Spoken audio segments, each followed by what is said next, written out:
Drafting का मतलब है कि ऐसा बोलना कि जिससे बात भी कन्वे हो गई और ज़्यादा मुंह से निकली भी नहीं। तो वो वही केस फाइल करे, उतना ही लिखे जो ज़रूरी है ये बताने के लिए कि मेरा केस क्या है कोर्ट में।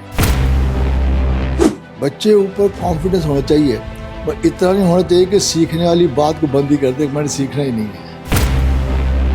सर वो मान लीजिए ऐसा हो, वो मान लीजिए ऐसा हो, वो खुश नहीं होते कि मान ले कि कोर्ट के अंदर कोई बात नहीं है। फैसले यूथ के कहने से नहीं होंगे, एक पार्टी कहने से नहीं होंगे। जज साहब के पास सबूत क्या है वो देखा जाएगा।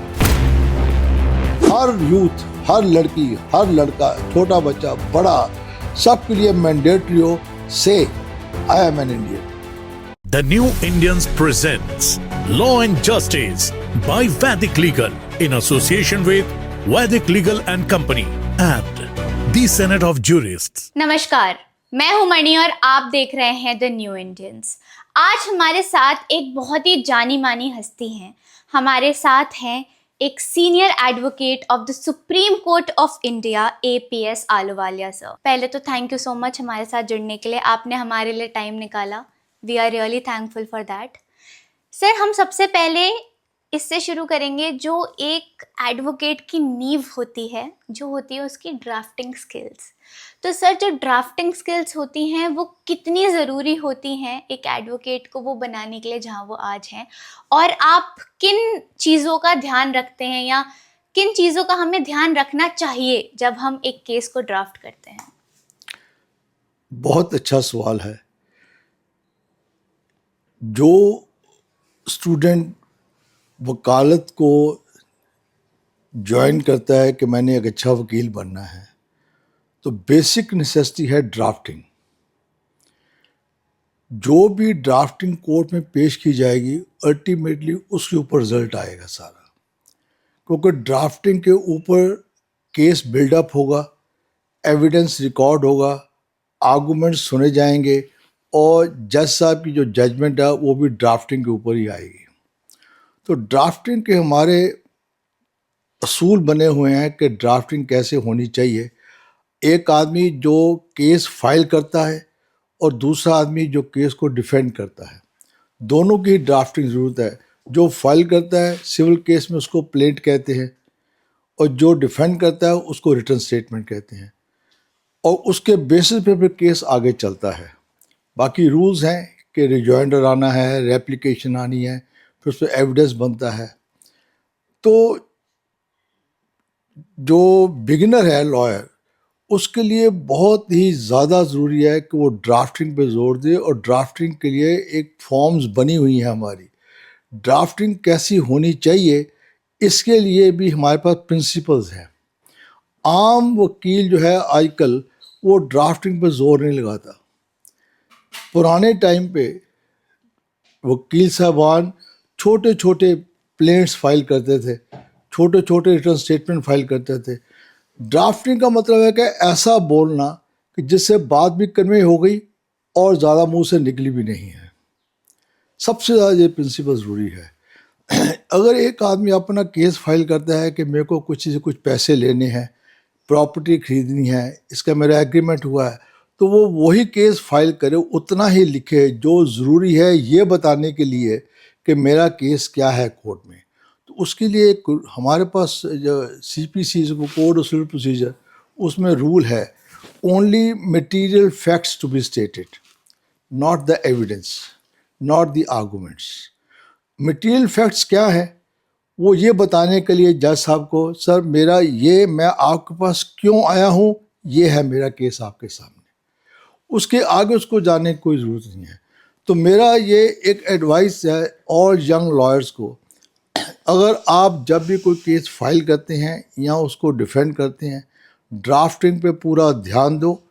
केस को इतनी अच्छी तरह लिखो, आपका जो कहना लिखा हुआ है वो जज साहब को एकदम ऐसे समझ आए, और उसके आप कानून के मुताबिक उस पर एविडेंस लीड करो, तो फिर 100% सक्सेस मिलती है उसके अंदर, और जज साहब खुश होते हैं इसने अपना केस मेरे को कन्वे कर दिया।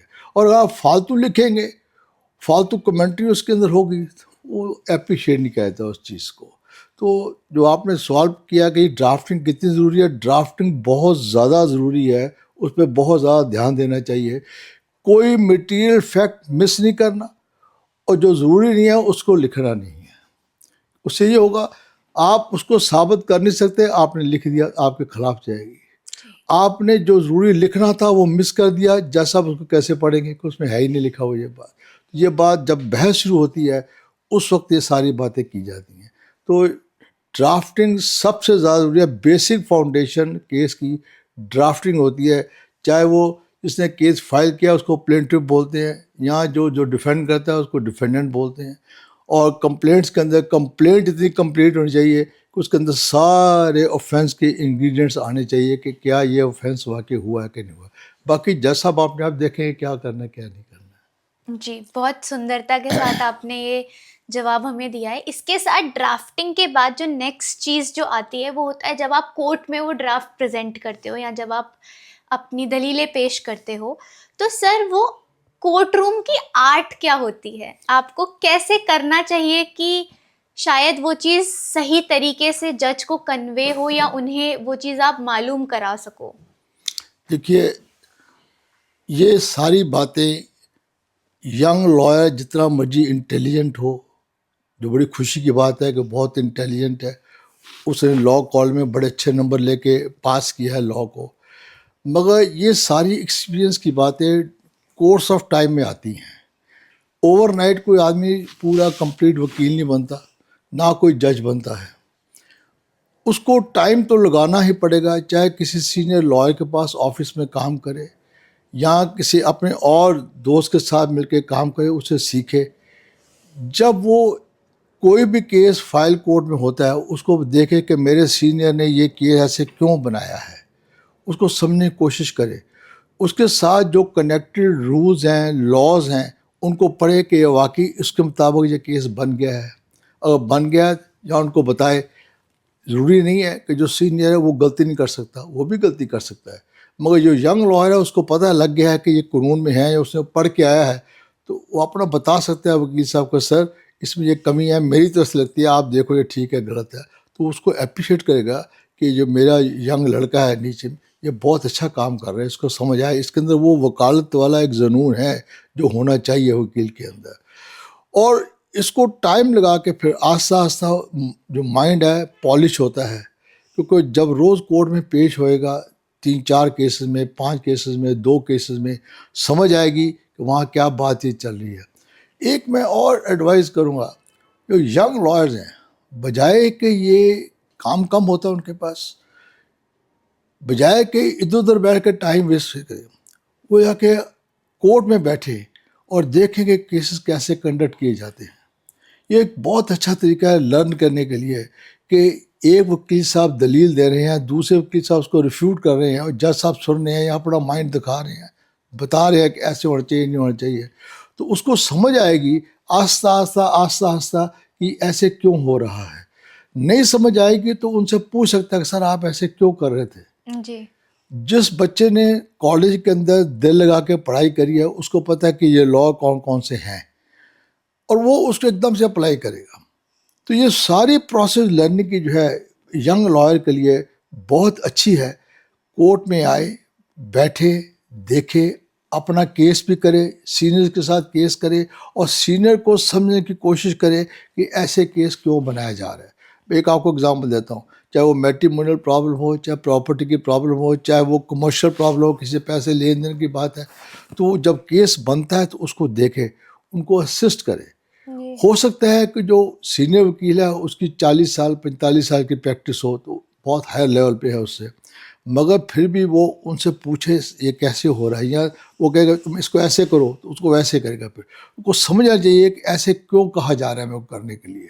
तो ये सारी बातें बेसिक जो है लर्निंग के लिए 4-5 साल 3 साल बच्चे ऊपर कॉन्फिडेंस होना चाहिए, पर इतना नहीं होना चाहिए कि सीखने वाली बात को बंद ही कर दे कि मैंने सीखना ही नहीं है। जी, ये सीखने से ही आएगी, वरना नहीं आएगी। और जितनी मर्जी लियाकत हो, उसको रंग लाने के लिए, उसको पॉलिश करने के लिए ज़रूरी है अपने माइंड को ओपन करें, जिसको बोलते हैं he should be open to conviction.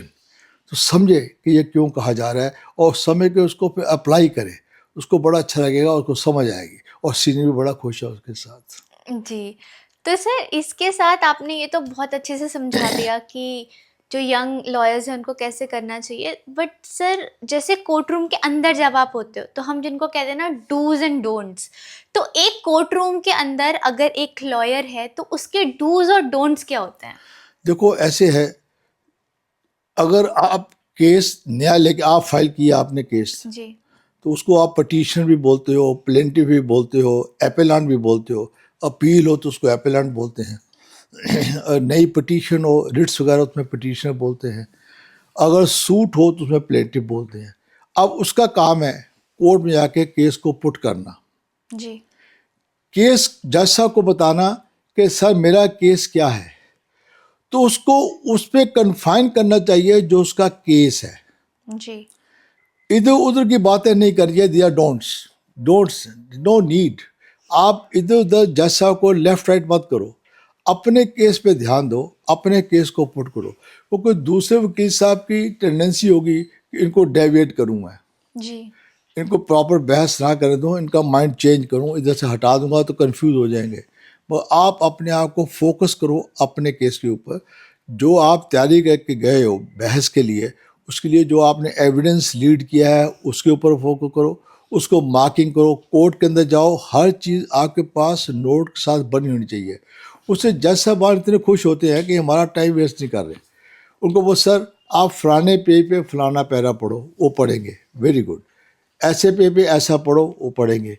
आप एविडेंस का फलाने विटनेस का ये पोर्शन पढ़िए, वो पढ़ेंगे। जी और ये हमारा कानून है जो सुप्रीम कोर्ट ने डिसाइड किया हुआ है या हमारी हाई कोर्ट ने डिसाइड किया है पहले, ऐसे ही सर्कमस्टांस में आप ये भी मेरे साथ पढ़िए। तो वो जैसे कहेंगे देखो ये बिल्कुल टू दी पॉइंट बात कर रहे हैं। मगर अगर आप सर वो मान लीजिए ऐसा हो, वो मान लीजिए ऐसा हो, वो खुश नहीं होते कि मान ले कि कोर्ट के अंदर कोई बात नहीं है। आपने जो बात मेरे पास लेके आए हो उसको साबित कर दिया तो दिखाओ क्या साबित किया है, और आपको क्या कोई कानून सपोर्ट करता है तो वो मुझे दिखा दीजिए, फिर मैं दूसरी पार्टी को सुन लूँगा क्या है क्या नहीं है। तो ये है डोज वो कि आप अपना केस पुट कीजिए, जी और डोंट्स वो है कि दूसरे की बात को लेके अपना टाइम मत वेस्ट कीजिए, अपने पे कंसंट्रेट कीजिए। और किसी जज से झगड़ा नहीं करना, किसी एडवोकेट साहब से झगड़ा नहीं करना, ज़्यादा एक्साइट नहीं होना कोर्ट के अंदर। जितना एक्साइट हो गए उतना आप अपना डेविड हो जाओगे, लूज कर जाओगे अपना पॉइंट। बड़ा कूल और काम होकर अपनी बहस कीजिए। जैसा अब आपको टोके नहीं, आप ऐसे नहीं करें सर मैं आ रहा हूँ उसके ऊपर, आप ये भी मेरी बात सुनी जरा। तो जजेस अप्रिशिएट करते हैं इन चीज़ों को। जी तो सर इसके साथ जैसे हम देख रहे हैं आजकल का जो जुडिशियल सिस्टम है, तो क्या आपको ऐसा लगता है कि उसे किसी रिफॉर्म की ज़रूरत है इस समय? देखो पहले टाइम में कोई कानून नहीं था, जो रूलर था, राजा था, जो कह दिया वही कानून था, जी जिसको बोलते हैं कोडिफाइड लॉ बिल्कुल नहीं था। उसके बाद कुछ लॉज थे जो धर्म शास्त्रों के ऊपर बने हुए थे, चाहे वो शरीयत थी, चाहे वो वेद थे।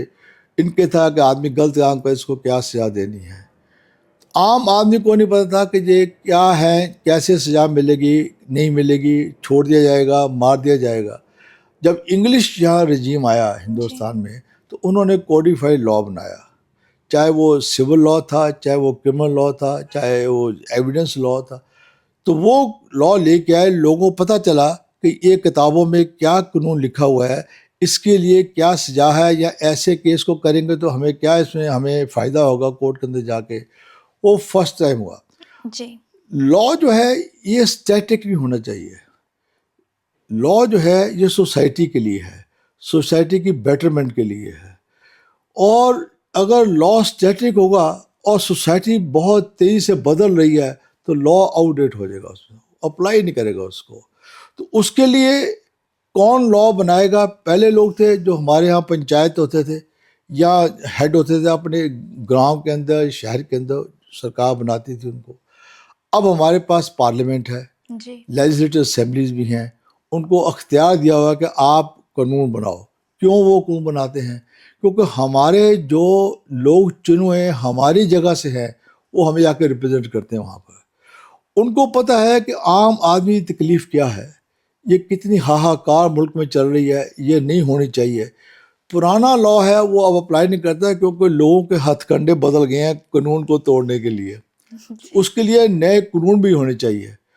उस चीज़ को करने के लिए जो पार्टी रूलिंग पार्टी होती है उनके आदमी सारे आके सरकार को बताते हैं जी ये आप लॉ बदलो, नहीं बदलोगे तो ये चलता रहेगा ऐसे। तो फिर कानून नए आते हैं। छोटी सी एग्जांपल है, पहले कभी नहीं सुनते थे कि छोटे बच्चियों के साथ कोई ऐसे गलत काम हो रहे हों जो आजकल बहुत हो रहे हैं, और बड़ा इसके दिल खराब होता है सुन के कि लोगों के दिमाग कैसे चले गए हैं during this period of time. इसकी रिस्पॉन्सिबिलिटी आप किस पे करोगे, इसकी डिस्कशन की कोई ज़रूरत नहीं है। चाहे आप उसको फिल्म इंडस्ट्री को कहो या वैसे पोर्नोग्राफी कहो, जो भी चेंजेस आई हैं, हमारे पास मोबाइल फ़ोन्स आ गई हैं, इतने सारे और ऐप्स आ गए हैं, चाहे यूट्यूब है, चाहे गूगल है, लोगों को आज देखने की जरूरत पड़ी है। क्या देखते हैं क्या नहीं देखते हैं उसका इफ़ेक्ट सोसाइटी पे आ रहा है, जिसकी वजह से जो हमारे बच्चे थे, छोटी बच्चियां थी, स्कूल गोइंग, कॉलेज गोइंग, जो इतनी सेफ थी, कभी सुनते नहीं थे बातें, हम भी पढ़ के आए हैं उसी ज़माने में, वो आज इतनी ज़्यादा रैम्पेंट है कि मुश्किल हो गया संभालना इसको। तो सरकार ने कहा कि हमें इसके लिए कानून आना चाहिए। जो कानून हमारे पास है इंडियन पीनल कोड, ये सफिशेंट नहीं है, तो उन्होंने इसके लिए फिर पॉक्सो कानून बनाया, प्रोटेक्शन ऑफ चिल्ड्रन। जो बच्चे माइनर्स हैं, 16 साल से कम वाले, 18 साल से कम वाले, तो उस कानून को बनाया तो सख्ती से लगाया, पर उसमें फिर देखा कि फिर कमियां इसके अंदर, लोग अभी भी नहीं कहना सुन रहे, तो उन्होंने कहा इसके डेथ सेंटेंस दो इसमें लोगों को जो गलत काम करते हैं। तो आपने इतना देखा था, ये जो आपने अभी केस भी साइट हम आम करते हैं, जिस लड़की के साथ हुआ था मोती बाग के पास, तो वो बेचारी रात को अपने फ्रेंड के साथ जा रही थी, तो बस में बिठा के उससे ऐसी दुर्गति करी उन्होंने, उसको मार दिया। फिर तो उन लोगों को जब ट्रायल हुआ तो जज साहबान ने, मैं समझता हूँ, अब मेरा ओपिनियन है कि जो दिया डेथ सेंटेंस दी उनको बिल्कुल ठीक दी थी। वो ये था कि डेटरेंस हो, लोग डरे कि कानून बहुत सख्त है इन चीज़ों के लिए और हमें बख्शा नहीं जाएगा अगर हम गलत काम करेंगे। उसके बाद हिंदुस्तान में बहुत सारी कोर्टों ने फास्ट ट्रैक कोर्ट्स बनाई गई ताकि केस लंबे न चले ये वाले, और उसका असर आया भी। मगर कानून तो सख्त हो गया, पर लोगों का जो माइंड सेट है अभी तक, वो उसमें इतना फ़र्क नहीं आ रहा कि जो लोग कहें ठीक है हम ये काम बिल्कुल नहीं करना, हमें डेथ सेंटेंस हो सकती है, लाइफ इम्प्रिजनमेंट हमें हो सकती है, हमारे अपने घर बर्बाद हो जाएंगे। वो बल्कि यहाँ तक मैंने खुद केस किए हैं जो सुप्रीम कोर्ट से मुझे केस मार्क हुए लीगल एड के अंदर, कुछ लोग अपनी बेटियों के साथ गलत काम करते हैं। इतनी हमें तो समझ आती है सभ्यता हिंदुस्तान में कहाँ से आ गई जो पहले कभी थी नहीं, सुनी नहीं थी कभी, कि एक फादर अपनी बेटे के साथ कोई ऐसा गलत काम कर रहा हो। वो बेचारी भाग के फिर जाती है, बताती है, पुलिस FIR होती है, उसका ट्रायल होता है, और फिर वो उसको या तो लाइफ इम्प्रिजनमेंट मिलती है या डेथ सेंटेंस मिलती है। मगर ये एक बड़ा ही एक अलार्मिंग सिचुएशन है हमारे मुल्क के अंदर, जो कानून जिसके लिए बदला। पार्लियामेंट ने इसको बड़ा स्ट्रिक्टली व्यू किया कि इसको माफ़ नहीं किया जाए, बख्शा नहीं जाएगा। हमारी सोसाइटी, खासकर जो हमारी इंडियन सोसाइटी है, इसमें ये बातें कभी सुनी नहीं थी कि ऐसे ही और कानून बदले, क्योंकि सोसाइटी में इतनी चेंजेस आए, चाहे वो यूथ है चाहे वो ओल्ड है, उनके लिए। अब एक और हैरान की बात होगी कि एक माँ बाप अपने बच्चों के लिए घर बनाते हैं, अपने बच्चों को वहाँ रखते हैं, पढ़ाते हैं, बड़ा करते हैं, नौकरियाँ पीछे करते हैं, शादी करते हैं, वो बड़े हो जाते हैं, उनके बच्चे आगे होते हैं, सुखी रह रहे हैं। मगर जैसे माँ बाप ग्रो ओल्ड हुए, उस ओल्ड एज में उनको तंग करना शुरू कर देते हैं, घर से निकाल देते हैं, एल्डरली होम जाकर उनको बिठाते हैं। उसका घर है जिस बाप का, उसको घर से जाकर वहाँ बिठा दिया। तो सरकार ने कहा यह गलत बात है, सीनियर सिटीजन एक्ट बनाया। उसने कहा कि नहीं, अगर बाप ये कहता है कि ये बच्चे मेरे को तंग कर रहे हैं, आजकल कोर्ट बड़ी सख्त है इनके ऊपर, वो कहते हैं इन बच्चों को घर से निकाल दो, तुम्हारा घर में राइट ही नहीं है। माँ बाप का राइट है, जिनका राइट है उनको तुम रहने नहीं दे रहे, और जिनका राइट नहीं है उनको घर से निकाल रहे हैं। तो इस पर भी कोर्ट्स आकर हाई कोर्ट सुप्रीम कोर्ट बड़ी सख्त है, वो कहते हैं नहीं। और ये भी कहते हैं आपको अपने माँ बाप को मेंटेन करना पड़ेगा, इनको मेंटेनेंस दो हर महीने। अब हर आदमी सरकारी एम्प्लॉय नहीं है जिसको पेंशन मिले, वो प्राइवेट होते हैं, तो वो भी वहाँ रह रहे, तो अब उनको लुक आफ्टर कौन करे। तो इसलिए ये कानून भी दोबारा बनाया गया। ऐसे टाइम टू टाइम हमारा पार्लियामेंट, असेंबलीज, स्टेट जो है वो कानून बनाती हैं ताकि लोगों को बेनिफिट मिले उस सिचुएशन के मुताबिक। और ये बड़ा ज़रूरी होता है ये देखना। यूथ्स के लिए कानून बनाया जा रहा है, नौकरियों के लिए कानून बनाए जा रहे हैं कि बच्चों को नौकरियाँ कैसे मिले और वो प्रोटेक्ट हों। पर मैं एक बात ज़रूर कहूँगा, अगर सरकार लोगों का, यंग बच्चों का, यंग बच्चे बच्चियों का, लड़कियों का, वुमेन का, उनको प्रोटेक्ट कर रही हैं, तो उनका भी फ़र्ज़ बनता है कि सरकार के साथ कोऑपरेट करे, जी। उसको वायलेट नहीं करे या उसको मिसयूज़ नहीं करे। सरकार ने 90s के अंदर देखा कि डॉरी का बहुत ज़्यादा डिमांड चलना शुरू हो गया, डॉरी प्रोहिबिशन एक्ट आ गया। उसके बाद लड़कियों को जलाया जाने लगा, जी, तो पैसे की मांग। पैसे के मामले में यहाँ तक कि इतनी बुरी हालत कर दी कि लड़की, मुझे एक केस याद आता है, एक लड़की बहू जो घर में आई थी, वो बेचारी को बहुत सख्ती से उसे उसे निपटा गया। वो ज़मीन के ऊपर छोटा गद्दा बिछा के कपड़े प्रेस कर रही थी और सास ने और उसकी ननद ने मिलके उसको तेल ला के उसको जला दिया वहाँ बैठी बैठी को। अब ये तो कितनी निर्दयता की बात है। ये इसमें एक गुंडागर्दी घरों में भी इतनी ज़्यादा शुरू हो गई, किसके लिए? उसका कसूर क्या है? उसके बाप ने जो हैसियत थी उसको दिया, उसने ले आई। अब वो काम भी कर रही है, पढ़ी लिखी भी है, और उसके बावजूद आपने उसे जला दिया। आपने उसके लिए नेचुरली कानून बड़ा सख्त होना चाहिए, और कानून सख्त बना, उनको दोनों को बाकायदा लाइफ इम्प्रिजमेंट हुई। बल्कि यहाँ तक हुआ, मैं नाम लेने से पीछे नहीं हटूंगा, डॉक्टर अरिजीत प्रसाद थे हमारे जज सुप्रीम कोर्ट, उनके पास केस आया जहाँ के सास को नीचे छोड़ दिया गया था बेनिफिट ऑफ डाउट दे के। तो उन्होंने जब जजमेंट लिखी, उन्होंने इतना कमाल का उसमें एक्सप्रेशन लिखा कि लड़की घर में आती है, उसका गोत बदल जाता है, उसकी जात बदल जाती है, सब कुछ उसी घर की हो जाती है। तो जी। इन माँ बाप का क्या काम है? उसको जला दो आप। उन्होंने उस सास को दोबारा कन्वर्ट किया और लाइफ इंश्योरेंस को दी। तुम यंग लड़की का सब खत्म कर दिया उसको जला के। बहुत अच्छा उनका व्यू था। तो ये ऐसे कुछ तो लॉ सरकार बनाती है, सुप्रीम कोर्ट, हाई कोर्ट से लॉ को इंटरप्रेट करते हैं, लॉ बनाते नहीं हैं। जी। उन्होंने ये बताना है लोगों को, आवाम को, जनरल लोगों को, यूथ को, सबको, कि भाई कानून ये है, पर इसको इस तरह से फॉलो करना है, इसका मतलब ये है। आप ये मत समझिए कि जो आप पढ़ रहे हो वो मतलब है, नहीं। क्योंकि जज साहबान ने तो कानून जो इंटरप्रिटेशन करनी है, कई चीज़ें देख के करनी है, जी। सात तरफ घूम के कई और सेक्शंस क्या हैं और सेक्शन क्या नहीं है, किसको कंसिडरेशन में लेना है, किसको नहीं। तो वो लॉ क्यों बना था वो भी डिस्कस करते हैं। वो जॉइंट कमेटी रिपोर्ट जो पार्लियामेंट की होती हैं, उसके अंदर डिस्कस किया जाता है कि ये लॉ क्यों बनाया जा रहा है। तो इस तरह से ये एक तो होता है जो कानून पार्लियामेंट असेंबली बनाती है, दूसरा है जो जज साहब इंटरप्रिटेशन से बनाते हैं, जी। जिससे जज made law, but it is not in conflict with the law. उसकी इंटरप्रिटेशन है वहाँ पर समझाने के लिए लोगों को। तो इसके साथ जैसे आपने कुछ सेंसिटिव केसेस की बात करी, जैसे निर्भया केस जो आपने बोला, तो सर हम देखने में आता है कि आपने बिल्कुल सही बोला कि कानून ने इसे बहुत सख्ती के साथ संभाला है, और जितने भी जो लोग थे जिन्होंने गलत किया उनको सज़ा भी मिली है। लेकिन सज़ा मिलने में कभी कभी इन सेंसिटिव केसेस में देरी हो जाती है, जो उसकी प्रोसीडिंग्स होती हैं उसमें देरी हो जाती है, जिसकी वजह से कभी कभी बहुत राइट्स और प्रोटेस्ट हो जाते हैं हमारे यूथ में। तो सर आपको क्या लगता है कि ये जो डिले है, क्या ये यूथ का विश्वास कम कर रहा है लॉ पे से, या जुडिशरी या जुडिशियल सिस्टम पे से? देखिए, मैं ये कहूँगा यूथ कुछ ज़रूरत से ज़्यादा एक्टिवेट है आजकल। उसको समझना चाहिए कि जो मशीनरी है, जस्टिस डिस्पेंसिंग मशीनरी है, उसकी लिमिटेशंस होती हैं। जी। जज साहब को ब्लेम करना इससे ज़्यादा बुरी बात है ही नहीं है। जजेस are not to be blame.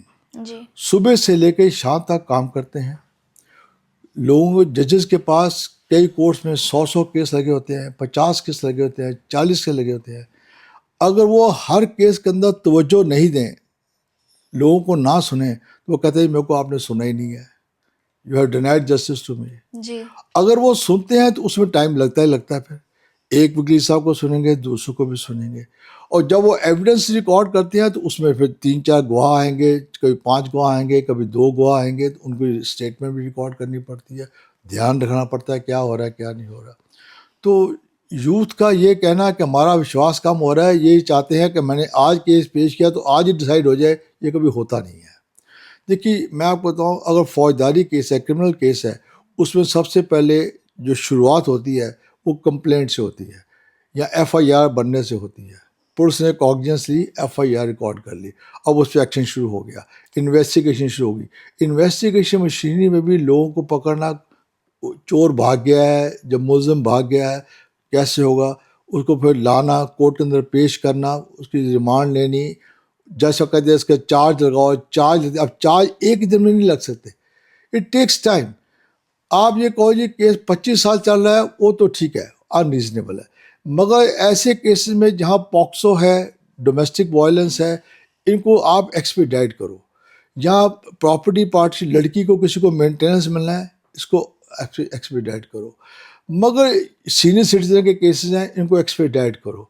जो रेगुलर केसेस हैं ज़मीन जायदाद के, ये बिक रही है, नहीं बिकेगी, कैसे बिकेगी, तो वो थोड़ा सा टाइम ज़्यादा लगता है। क्योंकि एक बात आपको समझिए, केस के अंदर दो पार्टी होती हैं जी। एक केस करने वाला, एक केस डिफेंड करने वाला, तो एक तो फायदा होता ही होता है। अब लैंडलॉर्ड ने केस फाइल किया है तो टेनेंट की टेंडेंसी है कि केस लेट हो ताकि मेरी इविक्शन ना हो जाए। जी। लैंडलॉर्ड कहता है मेरा केस आज आया तो आज ही इसको डिक्री कर दो, इसकी खाली करा दो। अब दोनों को बैलेंस तो मेंटेन करना ही पड़ेगा ना। कोई आदमी पैसे मांगने आया, जी मेरे से 2 करोड़ रुपया देना है, जिसने देना है वो कहते डिले करो। बैंक है, उसका केस है, उसको डिले करो जितना कर सकते हो। तो ये चीज़ें चलती रहती हैं कोर्ट के अंदर, लेट हो रहा है। हाँ, एक्स्ट्रा ऑर्डिनरी डिलेज वो हमें हर हालत में दूर करने हैं। जजेस बहुत बनाए गए हैं, फास्ट ट्रैक कोर्ट्स बहुत बनी हैं। और फिर एक बात और भी देखा मैंने, यूथ चाहता है कि जो मैं चाह रहा हूँ वो फैसला हो। फैसले यूथ की कहने से नहीं होंगे, एक पार्टी कहने से नहीं होंगे। जैसा के पास सबूत क्या है वो देखा जाएगा। आप मुझ माने जो मर्जी बात करते रहो, मगर क्या आपने चीज़ें कोर्ट के सामने रखी हैं और वो मानने लायक हैं? क्या कानून परमिट करता है जो आपने कागज़ लगाए हैं, जो आपने बातें कही हैं, ये सही मानी जा सकती हैं? तो जज साहब ने उसको बोलते हैं जुडिशियल डिसीजन, दोनों तरफ से दे के करना है। सिंपैथी आपकी जितनी मर्जी हो कि लड़की के साथ जाती हुई है, क्या पुलिस ने उस केस को साबित किया है? आपको मैं छोटा उदाहरण एक और देता हूँ कि गुजरात के अंदर, गांव के अंदर हस्बैंड वाइफ रूम में सो रहे थे। हस्बैंड के मन में क्या था किसी को कुछ नहीं पता था। रात को सोते हुई वाइफ की उसने गर्दन काट दी, सच ए हीनियस ऑफेंस। और सुबह उठ के कहता है मेरे को पता नहीं ये कैसे हुआ, कौन कर गया। अल्टीमेटली उसको पुलिस ने अरेस्ट किया, उससे निकल आया कि इसी ने मारा अपनी वाइफ को। अब बताओ, कोल्ड ब्लडेड मर्डर है, ट्रायल तो उसका भी होगा, जी। पुलिस को साबित करना पड़ेगा। उनके रिश्तेदारों को पड़ गया, जो लेडी थी विक्टिम, उसके भी लोगों को कॉन्फिडेंस में लिया गया भी ये कैसे हुआ है, क्या आपस में लड़ाई होती थी, इनका आपस में कोई दुश्मनी थी, यहाँ ये चाहते नहीं थे इकट्ठे रहना।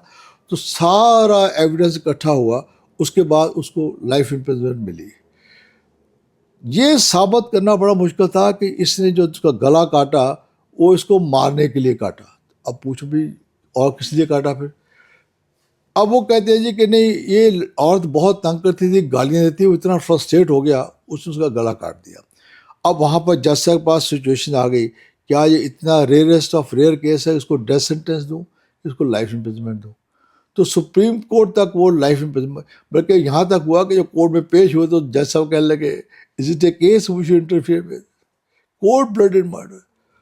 उसको टाइम लग गया, जी। 10-12 साल केस को सुप्रीम कोर्ट में डिसाइड होने के लिए लग गए, मगर सारी प्रोसेस जो है वो कानून मुताबिक सारी चलती रही। यूथ को ये कहना कि मेरा कॉन्फिडेंस और मेरा फेथ कम हो रहा है, बहुत गलत अप्रोच है। इसी यूथ ने अल्टीमेटली जज भी बनना है और अच्छा वकील भी बनना है। इसको पता चलेगा कि क्या क्या प्रैक्टिकल डिफ़िकल्टी होती हैं जब केस चलता है और केस बनता है।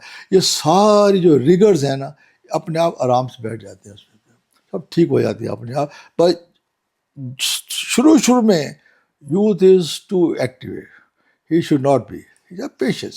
सर, जैसे आपने बोला कि यूथ इज़ टू एक्टिव, तो हम आजकल ये भी देखते हैं, जैसे जो सोशल मीडिया आजकल आउटब्रेक कहते हैं हम, जैसे कि कोई भी छोटा तो नहीं पर कोई भी केस होता है तो उस पर यूथ अपना स्टैंड ज़रूर लेता है, चाहे वो छोटा हो या वो बड़ा हो। हम बहुत सारे प्रोटेस्ट देखते हैं आजकल जो पहले शायद नहीं होते थे।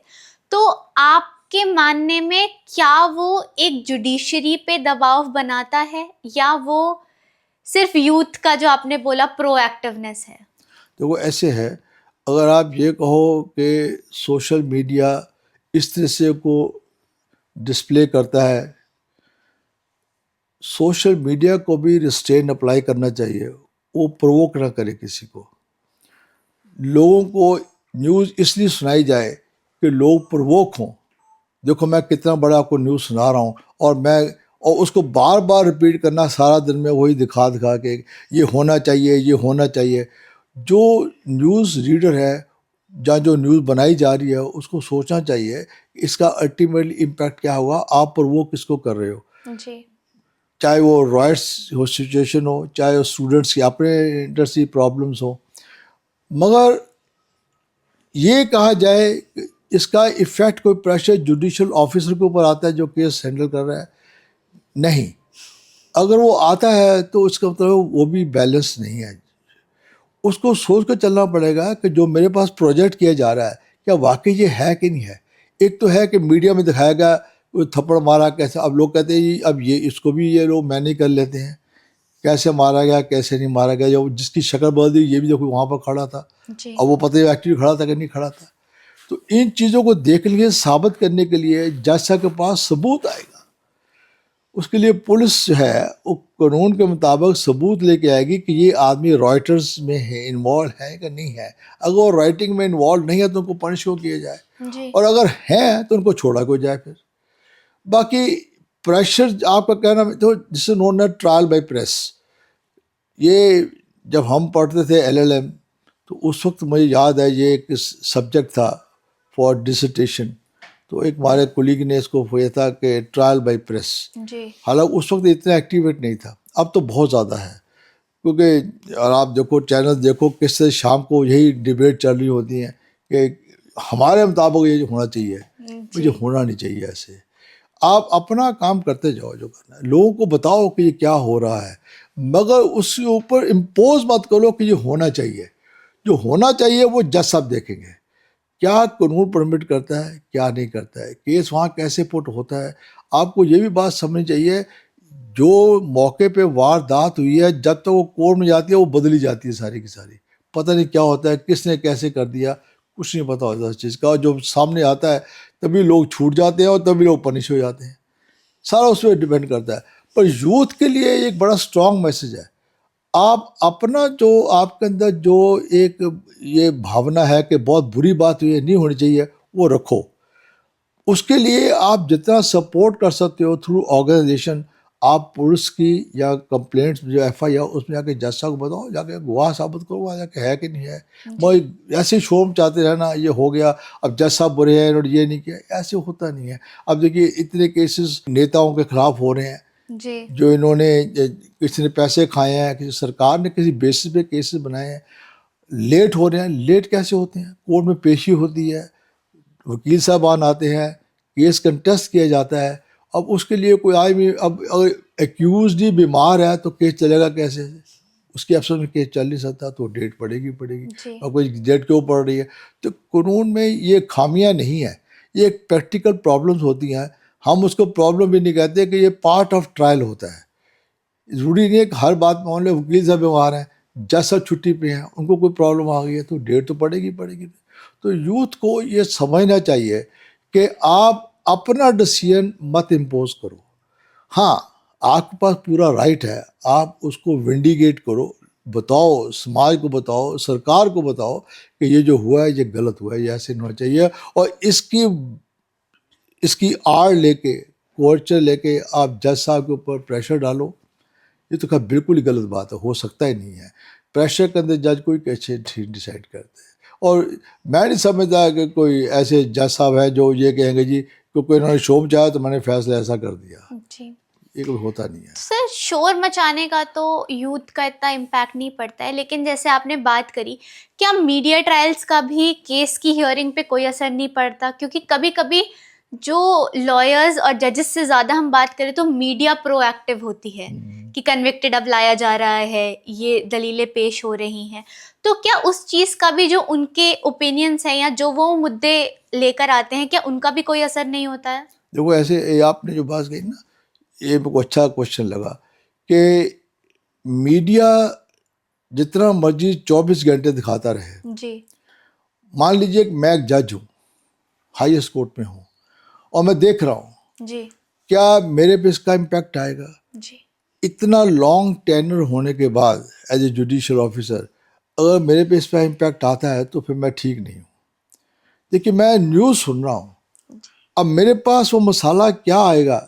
जजेस are not debarred from listening to the news. देखेंगे वो, हो सकता है ये भी कहे कि इसका लाखों लोगों का इफेक्ट आएगा, कि लोग कहेंगे ये होना चाहिए, ये होना चाहिए। किसी कॉर्नर में उसके ये बात जब चल रही होगी कि अगर मैं इनको एक्विट कर दूं या ये मैं फैसला ना करूं तो उसका क्या असर आएगा, लोग मेरे को क्या कहेंगे, कैसे हो सकता है? तो he is also part of the society only. जी अब आप छोटी सी बात देखिए कि ये जो इशू था अयोध्या का, पहले बड़ा मेजर इशू था, राम मंदिर वाला जो माँ issue राम चल मंदिर रहा था, वाला हाँ बहुत जी बड़ा इशू था, इतने सालों से चलता आ रहा था, कोई इसका नहीं हो रहा था। इलाहाबाद हाई कोर्ट ने एक फैसला किया, उसकी अपील सुप्रीम कोर्ट में आ गई, सुप्रीम कोर्ट ने बेंच बैठा, उन लोगों ने फैसला किया। अब आपका क्या ख्याल है, जब फैसला आया तो उन्होंने सोचा नहीं कि इसका इम्पैक्ट कितना होगा? दो कम्युनिटीज इन्वॉल्व है, बिल्कुल तो इसका इफेक्ट कहीं ना कहीं तो आएगा। अगर वो एंटी हिंदू करते हैं, टेम्पल नहीं देते हैं, तो वो क्या कहेंगे? वो शो में चाहेंगे बहुत, हाईएस्ट कोर्ट है ये तो कंट्री की। अगर दूसरों के खिलाफ करते हैं तो वो भी शो में चाहेंगे हमारी मस्जिद थी, आपने पहले आपने तोड़ दी, अब आपने उनको पकड़ा दी ज़मीन सारी की सारी। जी पर उन्होंने एक व्यू लिया, उन्होंने कहा नहीं, इनको 5 एकड़ जगह अलग से लेके दो, क्योंकि ये जो मस्जिद है ये हिस्टोरिकल नहीं है, टेम्पल है वो हिस्टोरिकल है, जिसमें आप कहते हैं कि राम लला का उनका आना था वहाँ पर, चल रहा था शुरू से। अब उन्होंने एक बैलेंस व्यू लिया, आपको अच्छा लगे ना लगे, हाईएस्ट कोर्ट है, उन्होंने 5 आदमियों ने, इतने एक्सपीरियंस लोग जो बैठे हैं बेंच पे, उन्होंने सोच के एक फैसला किया और यूनानिमस डिसीजन था। ये नहीं कि 2 अलग कर थे, 3 अलग कर थे, नहीं, एक ही फैसला था कि ऐसे ठीक है, इस झगड़े को मुकाना चाहिए, इतना पुराना चलता आ रहा है, इसका कोई सेंस नहीं है, जी ख़त्म कर दो। उस फैसले से सारा चीज़ ठंड पड़ गई, मंदिर भी आ गया, मंदिर बन गया, मस्जिद के लिए जगह भी मिल गई, आप मस्जिद बना लो अपनी वहाँ पर, हमेशा के लिए जगह ख़त्म कर दो। मगर सरकार जो मीडिया है ये कहे कि ये मैंने एक प्रेशर डाल के सुप्रीम कोर्ट से फैसला कराया, वो बिल्कुल गलत सोच है, ये नहीं हो सकता।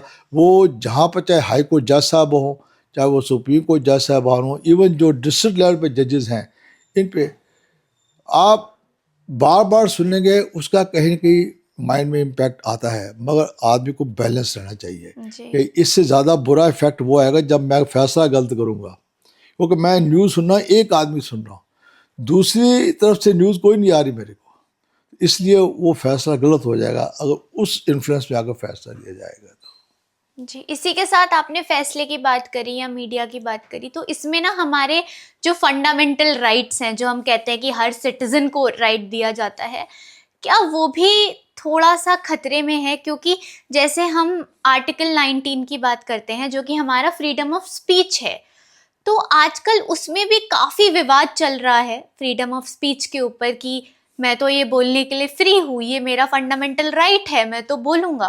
तो क्या वो सही है या उस पे कुछ पाबंदियां लगाना ज़रूरी है? देखो ये पाबंदियाँ लगाने की ज़रूरत है ही नहीं है। हर आदमी को ये सोचना चाहिए, जो हिंदुस्तानी नागरिक है, सिटीज़न है, उसको ये सोचना चाहिए कि हर राइट के साथ एक ड्यूटी होती है।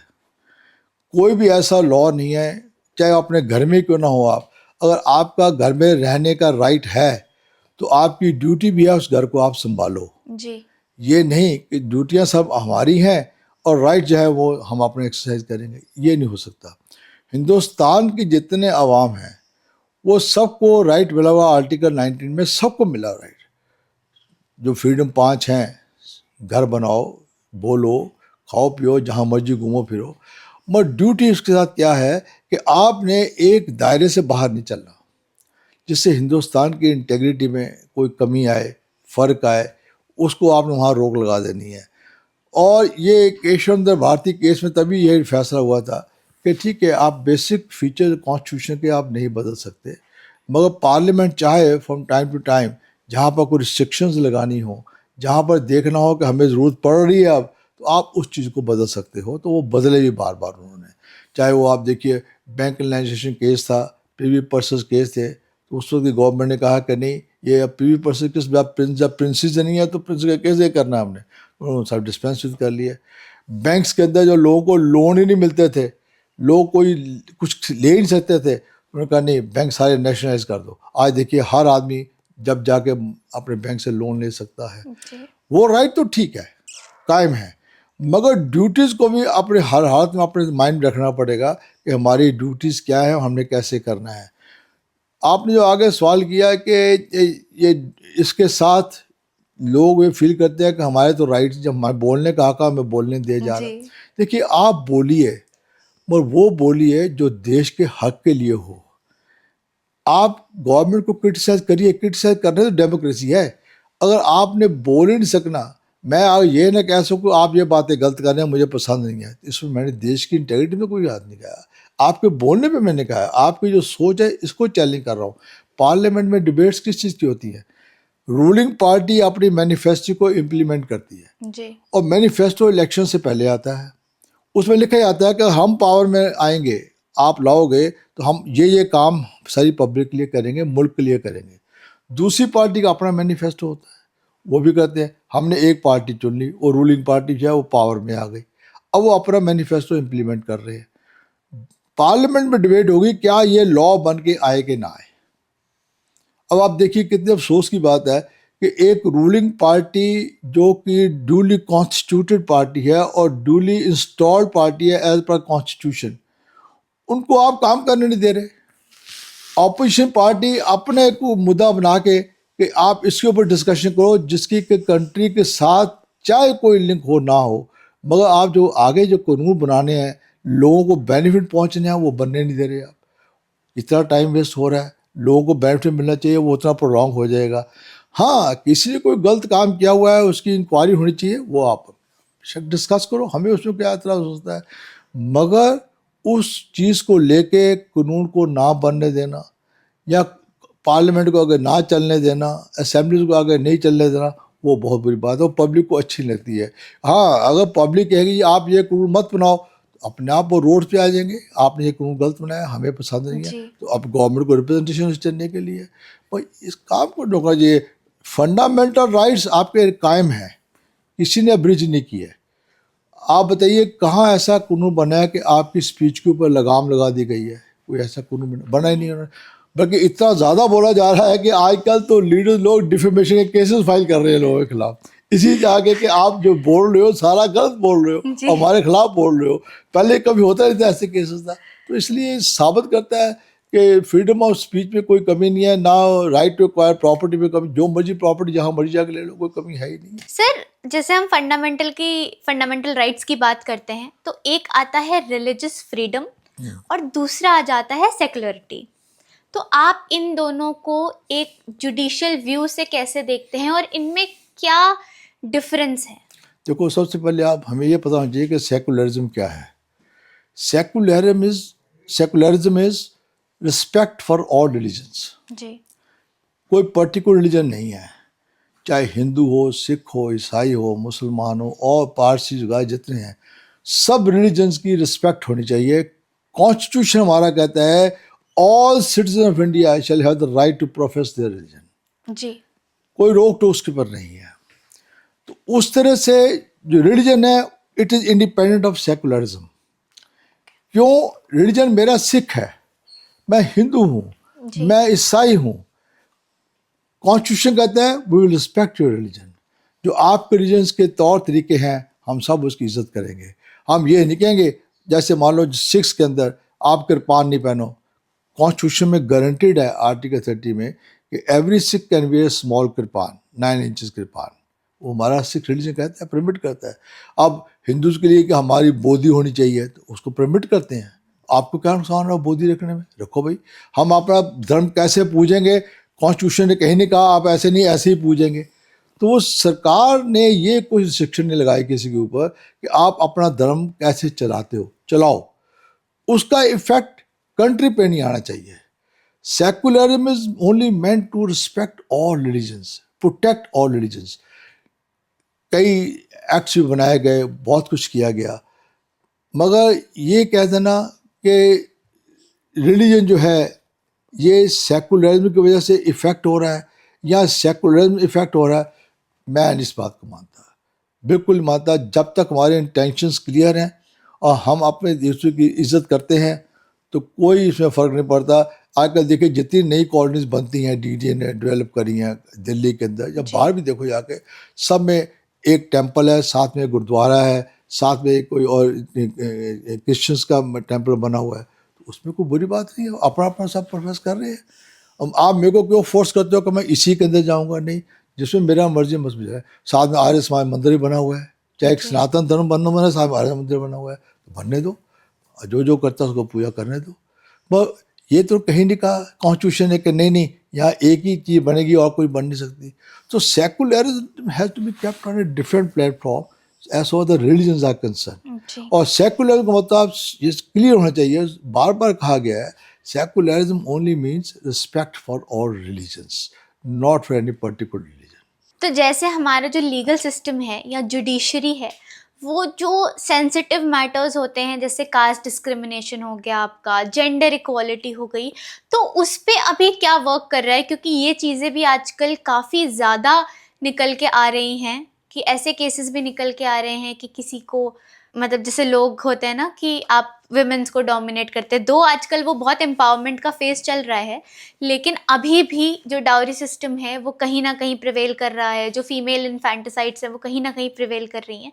तो कोर्ट या जो हमारा जुडिशियल सिस्टम है वो कास्ट सिस्टम और जेंडर सिस्टम को कैसे देखता है और उस पर क्या काम कर रहा है?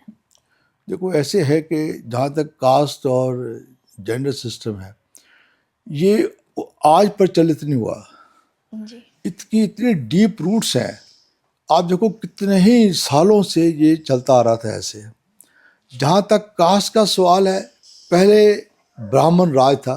जी ब्राह्मण राज जो वो कहते थे, ये छोटी जाति के लोग हैं जिनको शूद्र कहते थे, वो उनको आगे आने नहीं देते थे, उनको पढ़ने नहीं देते थे कि आप वही काम करो जो आपके लिए है, जी गंद उठाना, सफाइयाँ करनियाँ, और वो हमारे साथ बैठेंगे नहीं। उस वक्त आपको पता है ये जो है ये छुआछूत का बहुत ज़्यादा रिवाज था कि ये अछूत है, इसको पास नहीं पट के, अनटचेबिलिटी इसको आप बोलते हैं, इसको नहीं जाना। तो उन लोगों की कॉलोनी अलग होती थी, उनके लिए स्कूल नहीं होते थे, वो पढ़ने जा नहीं सकते थे। जी तो हज़ारों सालों से वो यही चलता आ रहा था। अब जैसे जैसे ये टाइम बढ़ा, फ्रीडम मूवमेंट शुरू हुई, लीडर्स ने काम करना शुरू किया ये वाला, तो उस पर लोगों को आस्ता आस्ता आस्ता आस्ता ज्ञान आया, कुछ जागृति आई कि बात तो सही है, ये भी इंसान है, आदमी है, मैं भी आदमी हूँ, कोई फ़र्क नहीं है हमारे स्ट्रक्चर में, मगर ये यहाँ आके खड़ा नहीं हो सकता और मैं यहाँ बैठ के राज कर रहा हूँ। तो इन चीज़ों को आस्ता आस्ता फिर कॉन्स्टिट्यूशन आ गया हमारा, जी कॉन्स्टिट्यूशन में लिख दिया गया, अनटचेबिलिटी का तो सवाल ही नहीं पैदा होता। अब आप उसको बल्कि पहले लोग जमादार कहते थे, अब उसको सफाई कर्मचारी कहना पड़ता है, वो भी एक गलत बात है अगर उसको आप इसको डिग्रेड कर दो। अब वो लोगों को सारे राइट्स दे दिए गए, उनके लिए रिजर्वेशंस कर दी गई, आस्ता आस्ता बढ़ने शुरू हो गए, उनका पार्टिसिपेशन शुरू हो गया, चाहे वो सिविल सर्विसेज हो, चाहे वो जुडिशल सर्विसेज हो, सब में उनको मिल जाए, और चाहे प्रोफेशन हो, सब लोग सब काम कर रहे हैं। ये कहना कि वो लोगों का जो वर्किंग सिस्टम था, हमें वो इसका इम्पैक्ट आ रहा है, देखो it takes time. Mental setup बदलने के लिए जिन लोगों ने उन लोगों को पास नहीं आने दिया, अब वो पास आ जाएं, उसके लिए टाइम चाहिए हमें, एकदम नहीं को बदल सकता उसके ऊपर, और ये बड़ी लॉन्ग ड्रॉन प्रोसेस होती है। अब अगली जनरेशन जो है उसने कहा ये मेरे फादर क्या कर रहे थे, क्यों नहीं उसको आने देते, लायक है, पढ़ा लिखा है और ये हमारे साथ compete कर सकता है, इसको आना चाहिए। और वो सोच बदल गई लोगों की, जिससे युग बदला। अब आस्ता आस्ता अब इतना ज़्यादा बदल गया है कि अब लोगों को इससे परवाह नहीं होती, आपस में इंटर कास्ट शादियाँ लोग भी हो रही हैं जो कर रहे हैं, लड़के लड़कियां सब कब कर रहे हैं। कहते हैं कास्ट क्या होता है, छोड़िए इसको, वी आर इंडियंस। ये एक बड़ी अच्छी टेंडेंसी है, मैं समझता हूँ, जो बच्चों ने एक इसको अडॉप्ट करना शुरू कर दिया कि हम शादी ये नहीं करें कि ये अछूत है कि मैं स्वर्ण हूँ जी जाति को। उससे ये है, एक ये है, वी आर इंडियंस। जब आप जैसे आप अमेरिका में जाओ, लंदन में जाओ, वहाँ कोई नहीं ऐसा, कहते who are you, I am an American. तो वो कभी नहीं कहते कि मैं ब्लैक हूँ, मैं वाइट हूँ, उन्हें अपनी शादी करनी है, चल रही है तो चल रही है, नहीं है तो चल, अलग हो जाओ। मगर यहाँ पर जो है, आज तक ये पेरेंट्स सच में देते हैं ये कौन सी जात का है, तो वो उसका माइंड, अब जो बच्चे बच्चियाँ आप कर रहे हैं, शादी कर रहे हैं, वो इस बात की परवाह नहीं करते, कहते ठीक है we are happy, why do interfere in our relationship. ये वजह, इसको फिर टाइम जरूर लग जाता है, और भी टाइम और लगेगा इसको करने में, पर बहुत जल्दी ही, बहुत तेज रफ्तार से ये सोच बदलती जा रही है। अच्छा, एक बात और भी है, जो लोअर कास्ट जिसको आप बोलते हो, जी वो बच्चा है एक माहौल में बड़ा हुआ है, उसको भी टाइम लगेगा दूसरे के लेवल पे आने के लिए, वो भी एकदम से नहीं आ सकेगा। अगर मैं हाई कास्ट का हूँ, मैंने माइंड चेंज कर लिया अपना उनको अडॉप्ट करने के लिए, तो उसको भी टाइम लगेगा। वो कहेगा नहीं ये बहुत बड़े हैं, मैं बहुत छोटा सा आदमी हूँ, ये नहीं होगा। तो वो आस्ता आस्ता टाइम लगेगा, और वो जब एक ऐसा लेवल बहुत जल्दी आ जाएगा, जैसे हमारी प्राइम मिनिस्टर भी कर रही हैं और गवर्नमेंट जो सब कर रही, कोशिश कर रही हैं, इनको ज़्यादा मौका दो। बल्कि मैं तो यहाँ तक कहने को तैयार हूँ, इनको आप जो रिजर्वेशन देते हो इसको छोड़ दो, इनको अब अपने आप ऊपर आने दो, ये सब मिक्सअप हो जाएंगे हमारे साथ। चाहे इनको आप 20%, 30%, 40% मैनिफेस्टो में दे के कर रहे हो, इससे जनरल क्लास जो है ना वो ना खुश है। जी अब 75 साल से जब इनको आपने इतना मौका दे दिया, और हमारे साथ इकट्ठे होने दो इनको, हमें फील ही ना हो। सबको ये कहो, आपको पूछा जाए आप कौन है, आई एम एन इंडियन, मेरे से पूछा आप कौन है, आई am an Indian, that's all. इसमें मेरी जात के मैं आलू वालिया हूँ, कोई खान है, कोई लांबा है, कोई तिवारी है, ये जात खत्म हो जाएगी। आपने ये, हम सबसे पहले अपनी जात लिखते हैं, फिर अपना नाम लिखते हैं, सबसे ज़्यादा बुराई इसमें आ जाती है। इसको ख़त्म करने के लिए एक ही तरीका है कि आप अपने का बोलिए मैं तो भारतीय हूँ। तो वो एक जो संस्कृति हमारे में आनी चाहिए, जो एक थॉटफुलनेस आनी चाहिए, जो एक कंट्री के लिए डेडिकेशन आनी चाहिए, वो सारे से अपना बन जाए। फिर ये नहीं कहेगा मैं मुसलमान हूँ, मैं मुसलमान हिंदुस्तान में रह रहा हूँ, नहीं, मैं अपने मुल्क में, आई am an Indian, I am living in India. उस बात खत्म हो सारी। इसमें ये बॉर्डर है, ये पानी है, ये बिजली है, वो सब बात खत्म हो। Every Indian is entitled to the benefits, you get the benefits. जी बहुत अच्छी बात बोली आपने ये।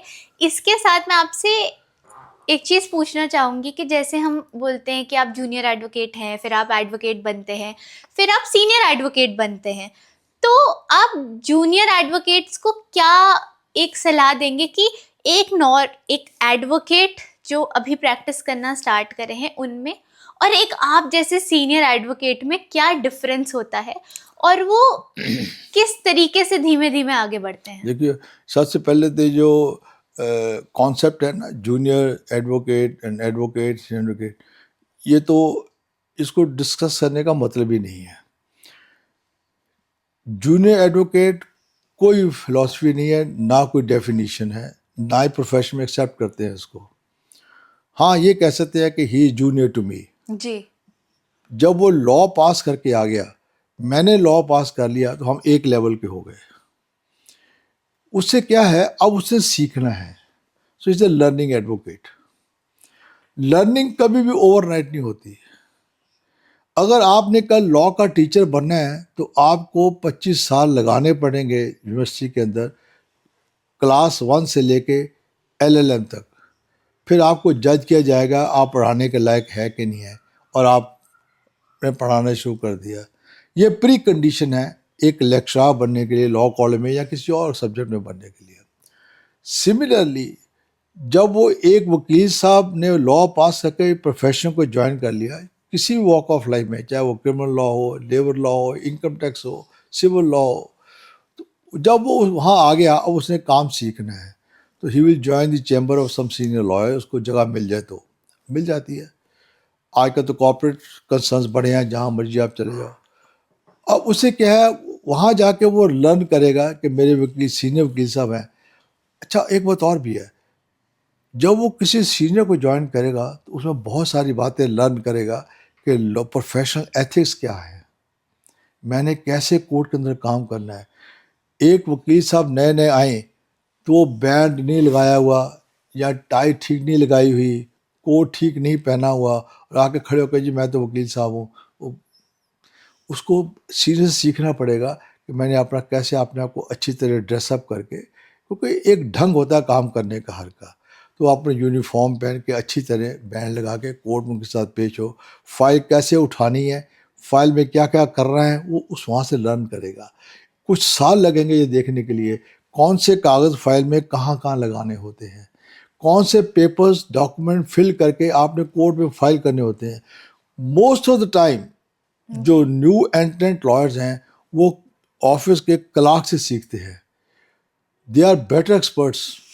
बल्कि जो वकील साहब को ऑफिस, वकील साहब जिनका ऑफिस है उनको भी कम पता होता है, क्लार्क को बहुत पता होता है, क्योंकि प्रोसीजर लॉ सारा उसको पता होता है कि मशीनरी कैसे अंदर काम करती है, जी। कागज़ कहाँ शामिल करने हैं, कागज़ कैसे किसको जाके देने हैं, उस फाइल में कैसे लगा के कोर्ट सामने कागज़ आएगा, कितने दिन में आएगा, वो सारा स्पेड वर्क वो मुंशी ही, उसको मुंशी कहते हैं, वो ही करता है और पुराना चलता आ रहा है ये। जी। तो वो जो नए वकील आते हैं उनसे अटैच होते हैं और वो अपने सीनियर वकील साहब से, जो आप सीनियर कहते हो, जो रेगुलर वकील से, उनसे सीखते हैं ये कैसे जाते, वो उनको बताएगा देखो आप इनको ऐसे करना, देखो ये कैसे कर रहे हैं, देखो ये फाइल कैसे कर रहे हैं, कौन सा पेपर पढ़ रहे, आपको पढ़ो कौन सा पेपर पढ़। तो मेरी एक राय और भी बहुत ज़रूरी है, जितने यंग लॉयर्स हैं ना, ये हमेशा लोएस्ट कोर्ट से काम करना शुरू करें तो बहुत अच्छे वकील बन सकते हैं। जो सीधे एपलेट वर्क में आ जाते हैं, जैसे हाई कोर्ट है, सुप्रीम कोर्ट है, वहाँ लर्निंग नहीं होती अच्छी, वहाँ से अपील आती हैं या हाई प्लेस पिटीशन आती हैं, लोगों को समझ नहीं आएंगे कि क्या हो रहा है। अब नेचुरली एक लड़का 22 साल का लॉ पास करता है और एक वकील साहब 50 साल की एक काम कर रहे हैं, तो 28 साल का डिफरेंस उनका, ये कैसे हो सकता है कि 28 साल का जो डिफरेंस है वो एक ही दिन में पूरा हो जाए जी। या एक महीने में पूरा हो जाए। उनको वो प्रोसेस तो फॉलो करनी पड़ेगी। ये बात अलग है कि वो वकील साहब ने जो काम 28 साल में सीखा है वो अपनी एबिलिटी से उस काम को 18 साल में सीख लेगा, तभी बहुत बड़ी सेविंग है उसकी, 10 साल सेव कर लिया उसने। मगर काम अगर वो छोटी अदालत से शुरू करे, जिसको हम बोलते हैं डिस्ट्रिक्ट कोर्ट, सबॉर्डिनेट कोर्ट्स हैं, सिविल जजेस हैं, मजिस्ट्रेट्स हैं, वहाँ जो काम लर्न करेगा वो बड़ा परफेक्ट बनता है, उसको प्रोसीजरल इन्फॉर्मिटी बड़ा पता होती है। जी। तो सर, जैसे हम एथिक्स के बारे में बात करते हैं, आपने भी अभी बोला, तो कुछ ऐसा होता है कि सीनियर लॉयर्स की कुछ डिफरेंट एथिक्स होते हैं कि वो सबके लिए सेम होते हैं? एथिक्स हमेशा सेम होते हैं, कोई डिफरेंस नहीं होता। एथिक्स, जिस वकील साहब के पास एथिक्स नहीं है वो वकील साहब कभी कंप्लीट हो ही नहीं सकते। जी। उसके अंदर क्लाइंट की रिस्पेक्ट, क्लाइंट के साथ काम करना, क्लाइंट को पेशेंटली सुनना, क्लाइंट का केस प्रॉपरली पुट करना, to the best of his ability करना, टाइम वेस्ट ना करके उसका केस ना तैयार करके कोर्ट में वैसे ही ब्लैंक चले जाना, ये सारी बातें उसमें इंक्लूड होती हैं। एथिक्स सिर्फ ये नहीं है, उनका वेल बिहेवियर होना, जज के साथ अच्छा करना, ये भी बहुत ज़रूरी है उनके लिए। और क्लाइंट को सेटिस्फाई करना कि भी मैं तुम्हारा केस कर रहा हूँ, बाकी जज साहब का काम है जिस तरह वो फैसला करे तुम्हारा केस बताएगा, अपनी तरफ से कोई कमी नहीं छोड़नी उन्हें। जी। टाइम पे केस को अटेंड करना, टाइम पे कोर्ट के अंदर जाना, ये नहीं कि जज साहब केस कॉल कर रहे हैं और आप बैठे कहीं गप्पे हाँक रहे हैं, ये नहीं। केस के टाइम केस करना है, क्लाइंट को अटेंड करना है उसको। देखिए, जैसे डॉक्टर के पास मरीज आता है तो उसके लिए सब कुछ वो डॉक्टर होता है। जी। तो रिश्तेदार होते हैं, डॉक्टर साहब ये ठीक हो जाएगा, डॉक्टर साहब ठीक हो जाएगा, वो पूछता है, डॉक्टर को बड़ी पेशेंस करना पड़ता है, देखो मैं कर रहा हूँ, देखो हो जाएगा, फिक्र मत करो। ऐसी जो कोर्ट में क्लाइंट आता है ना, उसको एंग्जाइटी होती है, ये बंदा छूट जाएगा हमारा, इसको फांसी तो नहीं होगी, इसको इम्प्रिजनमेंट तो नहीं होगी, बताइए क्या करना है कैसे। तो वो कहते हैं फिर कर रहे देखो ये कानून मैं कर रहा हूँ, लड़ाई करूँगा पूरी। हाँ, लड़े केस, जज साहब को समझाया, जज साहब नहीं माने, को जज साहब ने कई चीज़ें कंसिडर करनी होती हैं छोड़ने के लिए और उसको बांधने के लिए, तो वो सारी चीज़ देख के करेंगे। ऐसे नहीं होता। एलिगेशन किसी के खिलाफ लगाना बड़ी आसान है, ये कर गया, ये इसने ये कर दिया, इससे मिल गया इसे, मगर ऐसे होता नहीं है। जी ऐसे होता नहीं है। देखो, अपना मेरिट्स पे केस ठीक हो तो रिलीफ मिलता ही मिलता है। ना 100% मिले, 80% मिल जाएगा, 60% मिल जाएगा। एथिक्स जहाँ तक का सवाल है, वहाँ पर वकील साहब को अपना केस बड़े अच्छे तरीके से क्लाइंट की सेटिस्फेक्शन लेके और अपनी अपनी सबसे इम्पोर्टेंट अपनी सेटिस्फेक्शन, कानून पढ़ के जाएं, कानून साथ लेके जाएं, उनको वहाँ समझाएं, सारा उसमें आ जाता है। और ये उस वक्त इतनी अच्छे लगता है, अपने को लगता है कि मैंने केस लड़ा, मेरे को उसकी कृपा से बड़ी सेटिस्फेक्शन हुई है कि हम केस जीत भी गए हैं, हमें रिलीफ भी मिला है, जी। चलता था इसमें। सर, आपसे एक आखिरी सवाल कि जैसे हम देखते हैं या हम सुनते हैं कि जो पैसे वाले लोग होते हैं उनके लिए तो कुछ नामुमकिन नहीं होता, तो क्या ये जो पैसे की पावर है ये जुडिशरी पे भी चलती है कि नहीं चलती है? देखो, बहुत कुछ कहा जाता है। हमारे एक्स चीफ ऑफ इंडिया ने भी कहा था 30% जजेस आर करप्ट। चलो, वो तो हेड ऑफ द जुडिशरी सारे मुल्क की, उनको डाटा पता होगा, हमें जैसी वो पता नहीं है। और पता उसको होगा जो खुद देता खिलाता होगा किसी को। तो जी बिल्कुल। अगर आपने मेरे से कहा कि मैंने इन जज साहब को इतना पैसा दिया और अपना केस हक में करा लिया, जी मैंने आपकी बात सुन ली और इस बात को मैं 10 लोगों को आगे कहूँ, मुझे बताया गया जज पैसे खाता है, इसने ये कर दिया, खुद तो मैंने किया नहीं है। हाँ, अगर मैं खुद भी खिला रहा हूँ फिर तो मैं श्योर हूँ कि आदमी पैसे खाता है ये वाला। और यहाँ पर 95% 98% बातें उससे ऐसे ही चलती हैं, हाँ जिसको कहते हैं फॉल्स बेसिस, हर को बदनाम करने के लिए। जिसके खिलाफ हो गया ये जज पैसे खा गया या ये वकील मिल गया है मेरा, ऐसे होता है। हर के पास कॉन्शियस है, ये नहीं कहना कि जी कॉन्शियस नहीं होती, वो चीज़ होती है। कॉन्शियस बहुत बड़ी जो प्रिक करती है, आदमी को सोने नहीं देती है अगर गलत काम किया हो तो इसलिए इसका कोई मेरे हिसाब से ये कहना बिल्कुल गलत होगा कि सारे जजेस करप्ट हैं या सारे जजेस पैसे खाते हैं या सारे वकील पैसे खिलाते हैं। ऐसी बात बिल्कुल नहीं है। देखो, हर तालाब में कोई कोई मछली गंदी होती है। हर फैमिली में कोई ऐसा बेटा बेटी हो जाता है जो घर को ख़राब कर देते हैं। बिल्कुल। हर एवरी वॉक ऑफ लाइफ, चाहे आप गवर्नमेंट की सर्विस के लोग देख लो, वहाँ भी लोग गलत काम करते हैं, घूस लेते हैं, पैसे खाते हैं, काम करते हैं।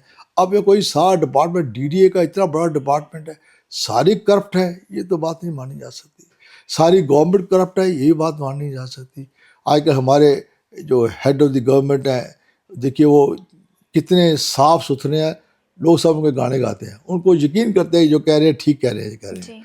वो तो ये एक प्रोजेक्शन है जो उन्होंने एक दिन में नहीं बनाई, टाइम लग गया उनको बताने में। और आजकल कोई भी शख्स जो इस चीज़ को समझता है वो मानने को तैयार नहीं। अगर आप मेरे को भी आप कह दो निजी नहीं ये हमारे head of the government corrupt है, मैं कभी नहीं कहूँगा यू आर रॉन्ग, कभी माने जा सकता इस चीज़ को। तो इसलिए कहना तो बहुत आसान है हर एक के खिलाफ, मगर कुछ साबित करना, कुछ बताना, उसके आदमी के ऊपर कीचड़ उछालना, ये बहुत बुरी बात है। तो मैंने जो पहले बात कही, हाँ अगर मैं खुद दे के आया हूँ, खुद ये काम करता हूँ तो फिर तो ठीक बात है, क्योंकि मैंने हाथ से किया ये काम। और जो सुनी सुनाई बात को किसी को कहना और जुडिशरी को बदनाम करना, ये मैं तो बहुत इसके ख़िलाफ़ हूँ।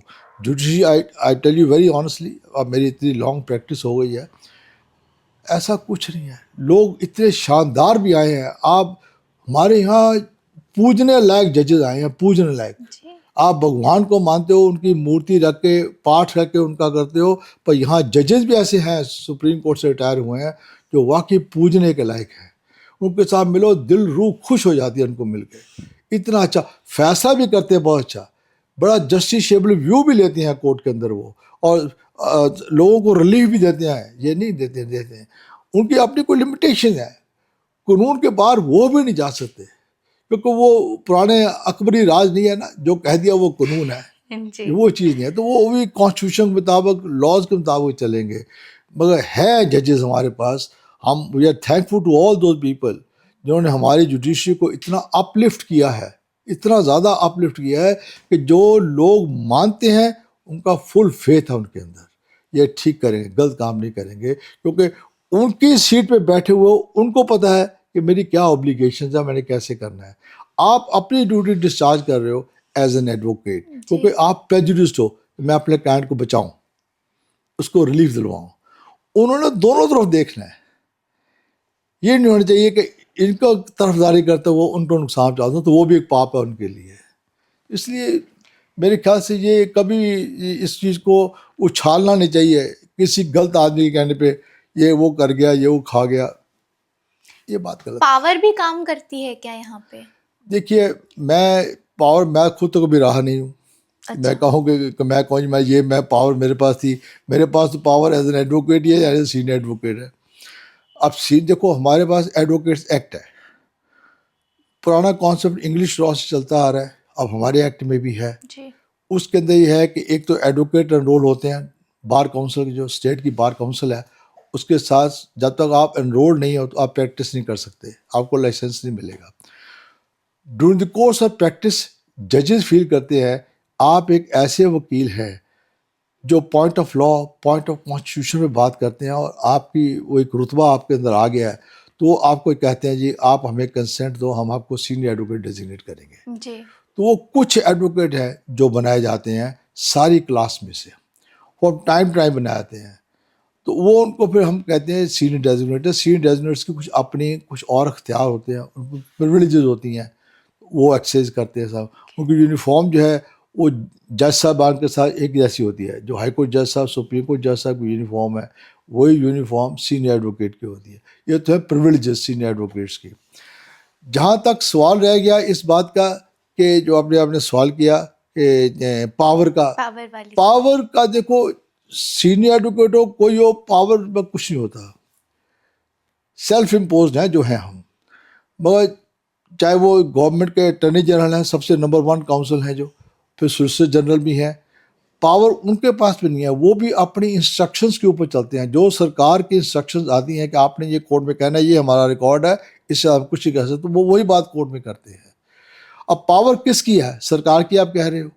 अब देखिए, जजेज जो है वो भी सरकार बनाती है, सरकार की रिकमेंडेशन पे ही जजेज आगे चलते हैं। जी। अब जजेस पर, क्योंकि हमारा विंग है, 3 विंग्स हैं, एक स्टेट प्रेसिडेंट हैं जो, और एक लेजिस्लेचर, और एक जुडिशरी। अब जुडिशरी इंडिपेंडेंट विंग है, जब वो जज साहब बार बन के आ गया तो वो उसके मुताबिक चलते हैं। होता होगा, ये मेरे लिए कंजेक्चर है कि पावर इंटरफेयर होता है। कि आप ये कहो जी कि प्रधानमंत्री ऑफिस से आ गया, आपने केस ऐसे डिसाइड करना है, आई डोंट बिलीव इट। मैं ये नहीं कह सकती, मानने को तैयार कि ऐसे भी होता है। कुछ जो कहते हैं वो, देखो ये पॉलिटिशियन का तो बहुत सारा काम है जो कहना चाहते हैं, मगर होता होगा ये मैं नहीं कह सकता, क्योंकि मैं इसमें अलाइन नहीं हूँ, मेरा इससे कोई कनेक्शन भी नहीं है, मैंने कभी ऐसा कुछ किया भी नहीं है कि मैं किसी कह के इंटरफेयर कराऊँ। That amounts to interferes in the functioning of जजेस विच इज़ मोस्ट कंडेमेबल। उनको काम करने दो अपना। आप अपना, आपने कानून बनाया तो जुडिशियल ने कभी नहीं कहा कि आप क्यों कानून बना रहे हो, आप बनाइए। हाँ, इंटरप्रिटेशन की बारी आएगी वो हम करेंगे अपने आप, फिर हम उसको स्ट्राइक डाउन कर सकते हैं, ये गलत कानून है, हम नहीं मानते। अब उन्होंने बॉन्ड्स का स्ट्राइक डाउन किया, जो इलेक्ट्रिक बॉन्ड आए थे तो सुप्रीम कोर्ट से स्ट्राइक डाउन कर दिया, ये ठीक नहीं है, कानून गलत है आपका, उन्होंने जारी किया। तो आप अपना काम करो, हम अपना काम करेंगे। मगर किस बात के लिए? जब वो बना रहे थे तो कभी किसी जज साहब सुप्रीम कोर्ट ने कहा भी ये मत करो, हम स्ट्राइक डाउन कर देंगे, ये कभी नहीं कहा उन्होंने जी। तो इसमें इंटरफेयर लोग, ये कुछ मिथ है, मैं समझता हूँ, जो लोग अपने दिमाग लेके बैठे हुए हैं। अब अगर एक सीनियर जज किसी फंक्शन में जाते हैं जहाँ प्राइम मिनिस्टर बुलाए जाते हैं और लोग बुलाए जाते हैं और इकट्ठे बैठे हो, बैठ रहे हैं, वो बुरी बात थोड़े बैठना। मगर इसका ये थोड़ा है कि प्राइम मिनिस्टर उनके कान में कह रहे हैं भाई ये मैंने कानून भेजा है, उसका ध्यान रखना। How can you expect it? Exactly. तो इसलिए इन बातों में मत जाइए, इनको बातों को फैलाना भी नहीं चाहिए। जजेस को मैक्सिमम रिस्पेक्ट मिलनी चाहिए, उनके अंदर ये भी कन्विक्शन आए कि लोगों का हमारे ऊपर फेथ है। अगर आप हमारे पास केस लेके आए हो तो जो पहले हमें बनाया है, इतनी 140 करोड़ की जनता में से 31 जज हमारे पास सुप्रीम कोर्ट में है, तो कुछ तो है उनके पास। सबसे पहले सोच जिस बात की है, कुछ तो है उनके पास जो 140 के पास, बाकी के पास नहीं है। अगर है और आपने उनको बनाया है तो उनको मानो आप, तो फिर क्यों क्या उनको एलिगेशन लगाते हो? सिर्फ एक बात के लिए कि मैंने एक लाइन इनके हक में लिख दी तो मैं उनके तरफ का हो गया, ये क्या बात है? मैंने केस सुना है, मैं गलत हो सकता हूँ, उसके लिए फिर और प्रोसीजर्स हैं वो भी फॉलो करने हैं। तो कभी जुडिशरी ने कहा है कि इस प्रधानमंत्री को प्रधानमंत्री मत बनाओ, नहीं। कभी जजमेंट दी और कभी किसी के बारे में कुछ नहीं कहा। जो जनता बना रही है उनको बनाने दो। अब गवर्नमेंट जो अपने कानून बना रही है इनको बनाने दो, करने दो। लेजिस्लेचर ने कानून बनाया, इतनी कमेटियां बैठती हैं, जॉइंट कमेटी, पार्लियामेंट्री कमेटी बैठती हैं, डिस्कस करती हैं, फिर वो कानून की शेप लेता है। लॉ कमीशन ऑफ इंडिया बैठा हुआ कानून बनाने के लिए, बताने के लिए। कानून बन के कोडिफाइड होकर बिल में आता है, बिल डिस्कस होता है फ्लोर पे, उसके अंदर जो अमेंडमेंट्स होती हैं सारी डिस्कस कर ली जाती है, ये हटा दो, ये ऐड कर दो, उसको ज़्यादा कर दो, उसको कम कर दो, सारा कुछ डिस्कस करने के बाद फिर वो पास होता है। पास होकर प्रेसिडेंट के पास जाता है, प्रेसिडेंट उसको ओके करते हैं, असेंट देते हैं, फिर वो नोटिफाई होता है, गजट नोटिफिकेशन होती है, फिर वो कानून बनता है। जब कानून बन के आ गया तो उसके लिए आपको कोई कमी नहीं आ रही है कि जो पार्लियामेंट में डिस्कस हुई आप सुप्रीम कोर्ट में चैलेंज कर दो, हाई कोर्ट में चैलेंज कर जाओ उसको, तो उसको हाई कोर्ट ठीक कर देगी। अगर कहीं नहीं ये ठीक है, हमने समझ लिया है, तो फिर ठीक है, उसको मानने दो। पर ये मत कहो ना कि वो हाई कोर्ट जज है, वो पावर से मिला हुआ है। ये पानी, मैं इस बात को नहीं अच्छा ही समझता, ये बात नहीं होनी चाहिए। मुल्क को अच्छी तरह से चलने दीजिए, मुल्क को रोकिए मत। हम बहुत साल पीछे रुक जाते हैं। जैसे अब पार्लियामेंट में सेशन चल रहे हैं, कानून जो आ रहे हैं नए, इनको बनने दीजिए। मैंने पीछे 6-7 महीने पहले मैंने एक डिस्कशन मैंने पार्टिसिपेट किया था, और मैंने वॉइस फ्रेशली कहा था ये जो एविडेंस सेट का नाम बदल दिया गया है, CRPC का नाम बदल हिंदी में कर दिया गया है, पर आप पढ़ के देखो कोई चेंजेस नहीं है। उन्होंने कुछ सेक्शन ऐड किए हैं जो कि कॉल ऑफ द टाइम है, ज़रूरत है इन चीज़ों की आने की। तो उन्होंने, अमित शाह साहब ने फ्लोर पे कहा था कि इन चीज़ों की ज़रूरत है जो हम कर रहे हैं। बाकी नाम बदलने के ऊपर आप इतना इतना हल्ला गुल्ला करते जा रहे हो, ये नहीं चाहिए, ये बहुत मामूली सी छोटी सी बातें हैं। अब हम एक बार वो नाम लेना शुरू कर देंगे, साक्ष्य बिल तो हमारे मुँह से निकलना शुरू हो जाएगा अपने आप ही। चलो हम नहीं बोलेंगे तो हमारी अगली जनरेशन बोलना शुरू कर देगी इसमें का। पर कानून में कहो कमी आ गई, नॉट एट ऑल। कानून वैसे का वैसा है, उसको उन्होंने अपने मुल्क के मुताबिक जो रिक्वायरमेंट है उसको उन्होंने मॉडिफाई किया है, कुछ ऐड किया है ताकि और लोगों को प्रोटेक्शन इसके अंदर। तो मेरे ख्याल से ये सिस्टम को हमें स्ट्रेंथन करना चाहिए, बजाय कि इसको हम वीक करें। ऐसी बातें करके चाहे मीडिया में करें चाहे बाहर करें, ये नहीं होनी चाहिए। आप एक मोटो लेके चलिए, आप भी मीडिया के लोग हैं, एक लेके चलिए, हमें मुल्क को स्ट्रेंथन करना है जी। इसको कमज़ोर नहीं बनाना किसी हालत में भी, अपनी किसी भी गलतियों से। बात वो हो जो कन्वे हो जाए, मुल्क के ऊपर कोई इफेक्ट उसका आना चाहिए, किसी के ऊपर उंगली नहीं उठानी चाहिए आपको जी। ये मेरी आपसे ख्वाहिश है। तो सर बहुत ही ऑनेस्टी, सच्चाई के साथ और बहुत ही सुंदरता के साथ आपने हमारे सारे जवाब दिए हैं। सर हम इसको थोड़ा सा एक लाइट मोड पे एंड करना चाहेंगे, तो कोई ऐसा किस्सा है, कोई ऐसा केस है जो आप हमारी ऑडियंस को बताना चाहेंगे जिसमें कभी आपको मज़ा आया हो या कोई आपको यादगार रहा हो कि ये केस था जो मेरे करियर का यादगार केस था, या कुछ बहुत अच्छा हुआ उसमें? देखो, हर केस की एक अपनी ही स्टोरी होती है अलग से, और हर केस को अपने ही ढंग से करना पड़ता है, जैसी सिचुएशन हो, but within the boundaries of law जी। उसके बाहर नहीं। जो कानून के बाहर जाके केस डिसाइड होगा वो केस ही नहीं, मैं समझता हूँ। तो बहुत सारे केसेस है, मैं एक क्या कहूँ, बहुत से कौन से केस नरेट, चाहे वो मैट्रिमोनियल हो, चाहे वो सिविल लिटिगेशन हो। बेसिकली मैं सिविल लॉयर हूँ, सिविल केसेस मैंने शुरू से किए हैं। क्रिमिनल लॉ में सुप्रीम कोर्ट ने अब लीगल एड मेंबर बनाया हुआ है, तो मैं क्रिमिनल केसेस भी करता हूँ। बहुत केसेस हैं, थोड़े नहीं। पर एक इंटरेस्टिंग नोट बताऊँ आपको, जो it was great surprise for me. एक किशनगढ़ जगह है जयपुर के पास, तो वहाँ पर 2 कम्युनिटीज़ का जोर है। एक तो है मुसलमान जो पुराने डोमिनेट करते हैं जी, और एक हिंदू कम्युनिटी है, और कुछ सिख माइग्रेंट आफ्टर 47 वहाँ आके बस गए जी। तो क्या हुआ, चल रहे थे, रास्ते में मस्जिद आती थी, पर वो कुछ मुसलमान इरिटेट हो गए सिख्स की वजह से कि ये सिख्स आने से जो हिंदूज हैं ये बड़े बोल्ड हो गए हैं कि हमारे पास बहुत ताकत आ गई है इनकी वजह से। तो वो हमेशा सोचते थे कि इनको कब सबक सिखाएं। तो एक दिन क्या हुआ कि एक सिख फैमिली के अंदर एक lady, she was pregnant, family way में थी, तो उसको जब थोड़ी सी प्रॉब्लम हुई तो उसके जो बदल लॉ था, देवर, उसने कहा आप जल्दी से जीप में बैठो। तो उसके घर वाले सारे खेती बाड़ी कर, कुछ कारपेंटर से वो काम करने गए थे, सारे आर्टिसंस थे।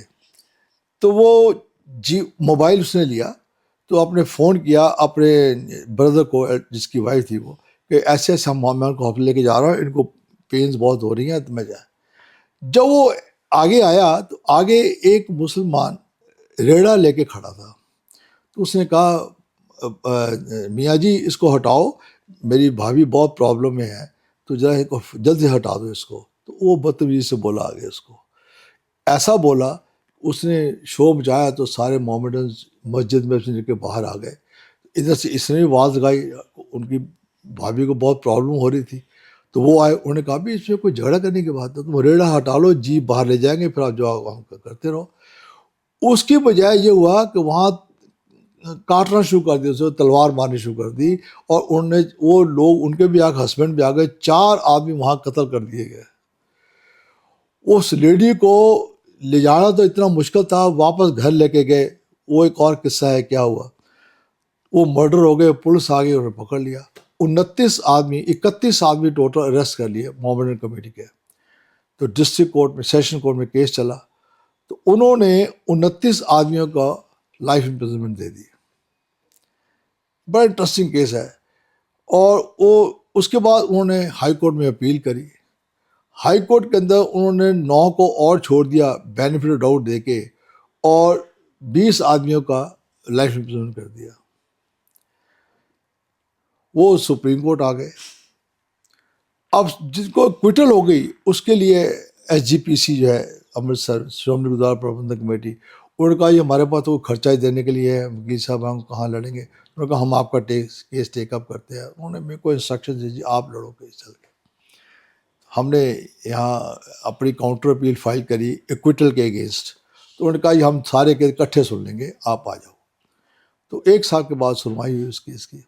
ये मेरे लिए एक बहुत ही अजीब लगा। तो जब पेश हुए तो जज साहब पढ़ के आए, सारे पढ़ के तो आते हैं वो, पढ़े, तो उनसे क्या लगे भाई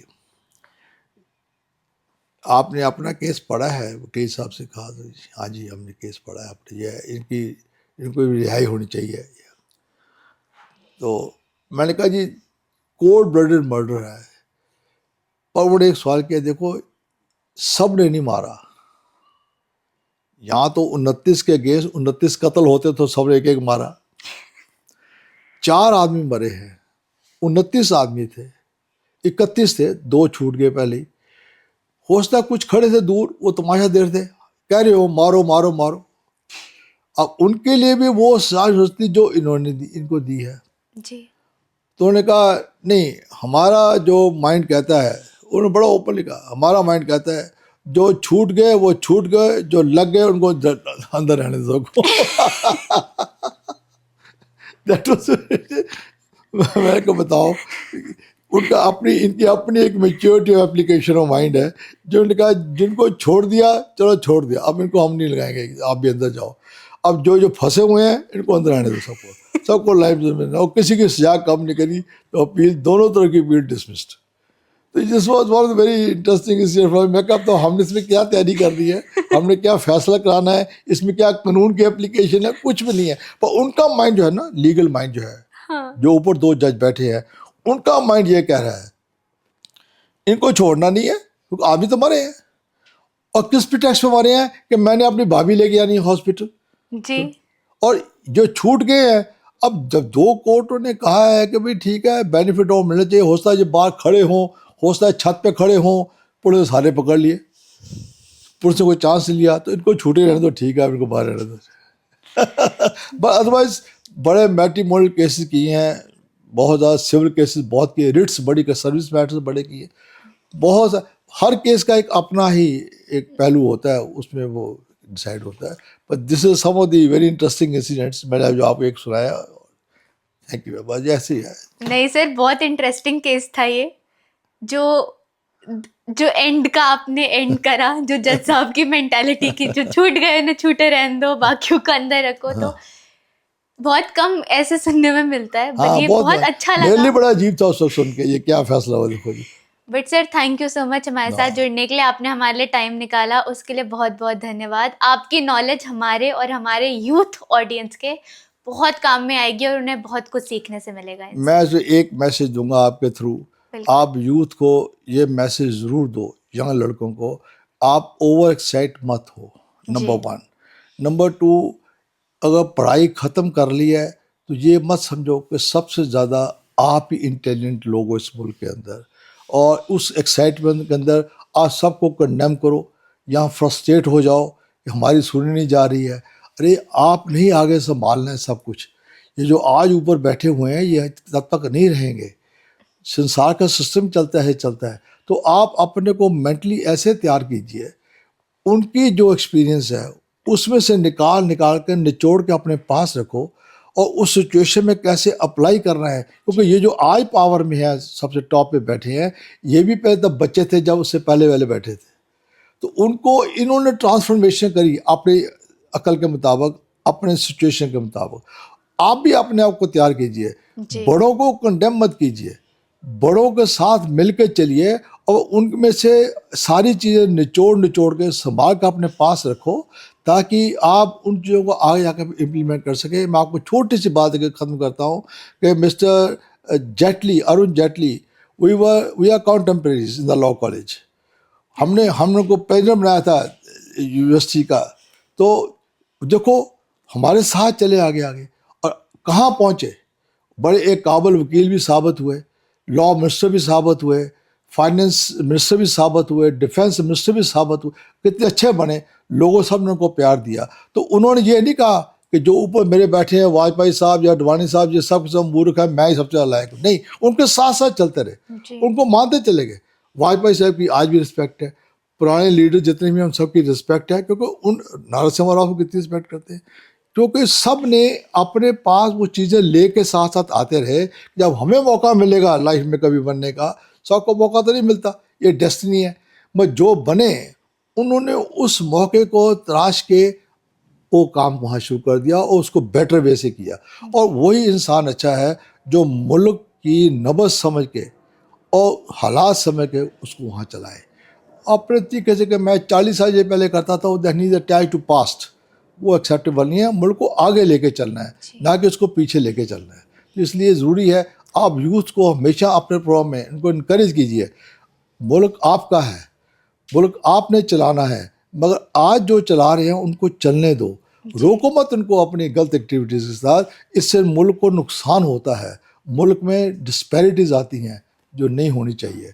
सब प्यार से, प्रेम से, अच्छी तरह एक बड़ा पीस लिविंग हो। और मेरा ये मैसेज आपके थ्रू ये और है जो आपको जरूर स्प्रेड करना चाहिए कि गवर्नमेंट हमारी कोशिश करे कि हम सबको ये एक सबक दे कि आप सब आगे से अपने आप को इंडियंस कहेंगे। ये नहीं कहो कि मैं ये हूँ, ये मत कहिए।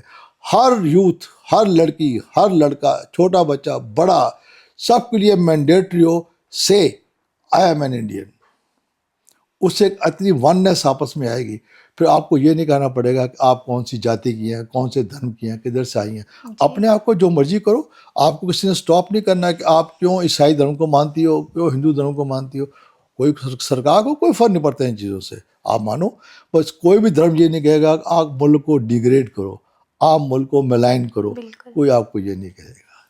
सर बहुत बहुत अच्छी बात बोली आपने, और ये मैसेज बिल्कुल जाएगा यूथ तक और बिल्कुल जाना भी चाहिए, क्योंकि हमें इस कंट्री की डेमोक्रेसी भी मेंटेन करनी है और इसे आगे भी लेकर जाना है। तो sir thank you so much इस मैसेज के लिए, and thank you so much हमारे साथ जुड़ने के लिए। Thank you very much for affording the opportunity me to convey my more messages through you to the whole nation, and especially to youth, because I believe in the youth is the power. A youth must understand. Young lawyers are the future judges of the country, Definitely. future able lawyers of the country. They have to run the country. Thank you very much indeed. Thank you sir. हमें follow, share व like करना न भूलें और latest news updates के लिए notification जरूर on कर लें।